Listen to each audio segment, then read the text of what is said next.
Hey guys, in this video I'll be talking about who you should draft tight end edition. In my top 15 tight ends are number 1 Travis Kelce, number 2 Darren Waller, number 3 George Kittle, then TJ Hawkinson, Mark Andrews, Dallas Goedert, Kyle Pitts, Logan Thomas, Noah Fant, Austin Hooper, Mike Gesicki, Irv Smith Jr., Evan Ingram, Johnny Smith, and Eric Ebron. Number 1 is Travis Kelce. He was last year's number 1 tight end. He has a great QB, Patrick Mahomes. He's had 5 straight 1,000-yard seasons. He's been the top 2 tight end every season since 2016. He's had 105 receptions for 1,416 yards and 11 touchdowns last year. His team has been to the Super Bowl 2 years in a row. He's been at the top of fantasy lists for a while. He is Coach Andy Reid, and if he was a wide receiver, he would have ranked number 4. Darren Waller is last year's 2nd tight end, and he got over 200 points last season. He led all tight ends with 27 red zone targets and 21 red zone receptions. He has QB Derek Carr and was Derek Carr's top target. Last season, he had 107 receptions for 1,196 yards and 9 touchdowns. Experts say that he will get more yards this year than last year, resulting in more points. For number 3, we have George Kittle, who was last year's number 19 tight end. He was ranked number 2 last draft, but fell because of injuries.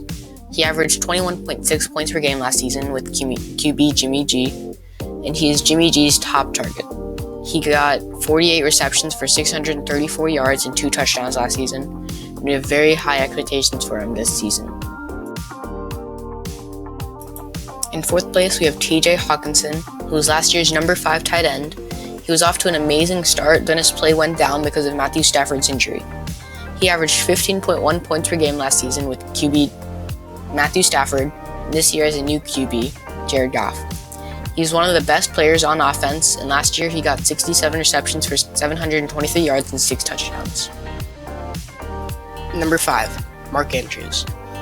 Last year, Mark Andrews was the number 5 tight end. He has a big upside, except that the Ravens are more run-heavy. He averaged 16.3 points per game last season with QB Lamar Jackson. He's the most trusted receiver on the Ravens offense, and last year he had 58 receptions for 701 yards and 7 touchdowns. Number 6, Dallas Goedert. He was last year's number 20 tight end, and with a new QB, his level of play will probably increase. I did not put Kyle Pitts in this place because he didn't have as much experience, and we don't know how he'll play in the NFL. Last year he averaged 14.8 points per game, and this year he'll have a new QB, Jalen Hurts. He will probably remain the number 1 tight end, but Zach Ertz might eat into some of his ball share. Last year he got 46 receptions for 524 yards and 3 touchdowns. Thank you guys for watching. Don't forget to like, subscribe, and get notified next time we post a video. In the next video, I'll be doing who you should draft wide receiver edition.